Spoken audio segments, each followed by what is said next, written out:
दोस्तों नमस्कार। आज हम भारतीय संविधान की बेसिक्स से लेकर एडवांस तक इसके बारे में अध्ययन करेंगे। लेकिन आइए पहले इसका थ्रोली सिलेबस देख लेते हैं, या कौन कौन से पॉइंट है परीक्षा की दृष्टि से कि इनका अध्ययन हम करेंगे। तो पहले भारतीय संविधान का जो विकास होता है, उसका डेवलपमेंट होता है, वो डेवलपमेंट स्टार्ट कहाँ से होता है उसके बारे में अध्ययन करेंगे। तो जो ब्रिटिश संसद के द्वारा समय समय पर विभिन्न कानून 1773 से लेकर 1947 तक अर्थात हमारी आज़ादी तक बनाए गए हैं, उनके बारे में अध्ययन करेंगे।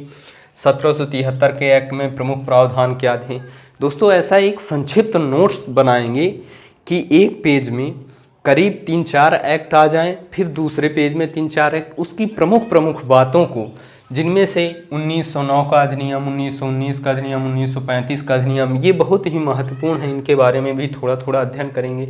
कभी कभी क्वेश्चन आ जाता है 1909 और 1919 वाले से संबंधित पॉइंट कुछ आ जाते हैं, जिनमें से दो ऑप्शन में अक्सर हम लोग कन्फ्यूज़ हो जाते हैं, उनके बारे में भी क्लेरिफाई करेंगे।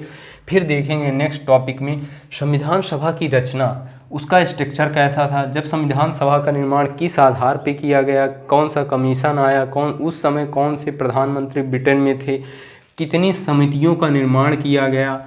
फिर जब अंतरिम मंत्रिमंडल बनाया गया, संविधान सभा के समय जब निर्माण हुआ तो उसी समय अंतरिम मंत्रिमंडल का गठन किया गया। आज़ादी के पहले फिर स्वतंत्र भारत का, जिसमें इसी में मुस्लिम लीग भी शामिल थी, मुस्लिम लीग के 5 सदस्य शामिल थे।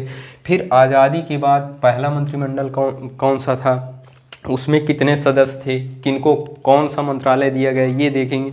उनकी एक लिस्ट बना लेंगे, इधर बना लेंगे, एक साइड बना लेंगे स्वतंत्र भारत का प्रथम मंत्रिमंडल के सदस्य, और दूसरी तरफ अंतरिम मंत्रिमंडल के सदस्यों की लिस्ट बना लेंगे। फिर देखेंगे संविधान के स्रोत क्या हैं। यहीं पर हम देख लेंगे संविधान में भाग कितने हैं, भाग में कौन कौन सी चीज़ें दी गई हैं, कौन कौन से भाग बहुत ही महत्वपूर्ण हैं, उनके बारे में देखेंगे। फिर यहीं पर प्रियम्बल देख लेंगे, प्रियम्बल में कब कब संशोधन किए गए हैं, वर्तमान में संशोधन किया जा सकता है या नहीं किया जा सकता है, ये देखेंगे। 42वां संविधान संशोधन के द्वारा कौन से शब्द जोड़े गए। और फिर नेक्स्ट देखेंगे नागरिकता देखेंगे, नागरिकता में कौन से किस प्रकार के कानून बनाए गए हैं, कब बनाए गए हैं, और अभी तक कितने संशोधन किए जा चुके हैं नागरिकता में, और नागरिकता के प्रमाणीकरण के लिए हमारे पास कौन से दस्तावेज हैं या नहीं हैं। फिर देखेंगे मौलिक अधिकार, जो कि बहुत ही महत्वपूर्ण टॉपिक है दोस्तों। ये 3 टॉपिक बहुत ही महत्वपूर्ण है, इसके आप एक एक अनुच्छेद पढ़ लीजिए, एक एक अनुच्छेद, इसमें आपको कतई डाउट नहीं होना चाहिए। जितनी बार पढ़ना हो, पॉलिटी यदि पढ़ रहे हैं तो ये 3 चीज़ बहुत ही महत्वपूर्ण है। इसमें आप फंडामेंटल राइट पढ़ लीजिए, डीपीएसपी पढ़ लीजिए, और ये आपका हो जाएगा फंडामेंटल ड्यूटी पढ़ लीजिए। ये बहुत ही महत्वपूर्ण है, जितने ज़्यादा से ज़्यादा। फिर इसमें देखेंगे मौलिक अधिकार, राज्य के नीति निर्देशक तत्वों में अंतर क्या है, फिर मौलिक अधिकार और मौलिक कर्तव्य में क्या अंतर है, राज्य के नीति निर्देशक तत्व और मौलिक कर्तव्यों में क्या अंतर है। फिर देखेंगे संघीय कार्यपालिका, संघीय कार्यपालिका में राष्ट्रपति से लेकर संसद में लोकसभा, राज्यसभा, लोकसभा अध्यक्ष, उनके अधिकार एवं कर्तव्य, समितियां, लोकसभा की समितियां, संसदीय समितियां, स्थायी समितियां, अस्थायी समितियां, सभी को इसमें अध्ययन करेंगे। फिर राज्य की कार्यपालिका देखेंगे, राज्य की कार्यपालिका में विधानमंडल देखेंगे, विधानमंडल में कौन सा सदन उच्च होता है, कौन सा निम्न होता है, कितने राज्यों में उच्च सदन है या नहीं है वर्तमान में।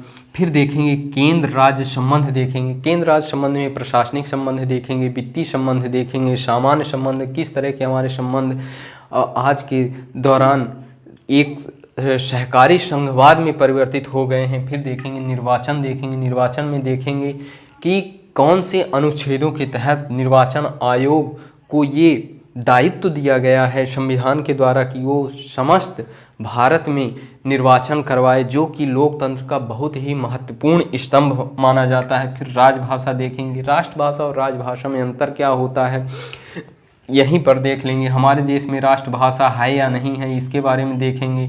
अन्य देशों के से देखेंगे कि अन्य देशों में राष्ट्रभाषा है या नहीं। फिर देखेंगे लोक सेवा आयोग, फिर देखेंगे आपात उपबंध, आपात उपबंधों में क्या चीज़ें दी गई हैं और कौन सी चीज़ें महत्वपूर्ण हैं, कितने तरह के आपातकाल लगाए जा सकते हैं, किन परिस्थितियों में आपातकाल को लगाया जा सकता है। इसके बाद संविधान संशोधन देखेंगे, संविधान में संशोधन की क्या प्रक्रिया दी गई है, कौन से अनुच्छेद के तहत संसद को ये अधिकार संपन्न बनाया गया है कि वो संविधान में संशोधन कर सकती है। प्रमुख संवैधानिक संशोधन देखेंगे, वर्तमान तक जो 1951 से शुरू होता है प्रथम संविधान संशोधन, फिर वर्तमान तक 2016-17 में महत्वपूर्ण संशोधन किए गए, फिर 2020 में कौन से संशोधन किए गए वर्तमान में, महत्वपूर्ण संशोधनों को देखेंगे। फिर देखेंगे कॉन्स्टिट्यूशनल बॉडी देखेंगे, संवैधानिक निकाय, इसमें देखेंगे election commission of India, state public service commission, union public service commission, finance commission, schedule caste commission, schedule tribe commission, controller and auditor general, attorney general of India, inter state council. ये जो constitutional body है इनके बारे में थोड़ा थोड़ा अध्ययन करेंगे, पॉइंट वाइज इनके बारे में नोट कर लेंगे। इसके बाद देखेंगे जो संविधान से इतर अर्थात संसद के द्वारा कानून बनाकर जो भी संस्थाओं का निर्माण किया गया है, जैसे human rights commission, central vigilance commission, insurance को रेगुलेट करने के लिए अथॉरिटी का निर्माण किया गया है, इसका हेडक्वार्टर कहाँ है, इस प्रकार से देखेंगे। इसके जो प्रमुख होते हैं चेयरमैन या एमडी, उनका कार्यकाल कितना होता है, सेबी देखेंगे। फिर देखेंगे लास्ट में इंफॉर्मेशन कमीशन। और दोस्तों जो भी बच जाएगा या जो भी छूटेगा उसको बाद में सिलेबस में ऐड कर लिया जाएगा और पॉइंट वाइज एक समग्रता के साथ अध्ययन करेंगे। धन्यवाद दोस्तों, आज के लिए इतना ही। नेक्स्ट टॉपिक में हम लोग यहाँ से संविधान के विकास में इनके बारे में अध्ययन करेंगे, इन कानूनों के बारे में अध्ययन करेंगे, इनके महत्वपूर्ण प्रावधानों को देखेंगे। और दोस्तों इसका आप नोट्स बना लीजिए या कि सामान्यतः आप लेक्चर सुन लीजिए, इसके बाद रिवाइज करिए, बस हो गया।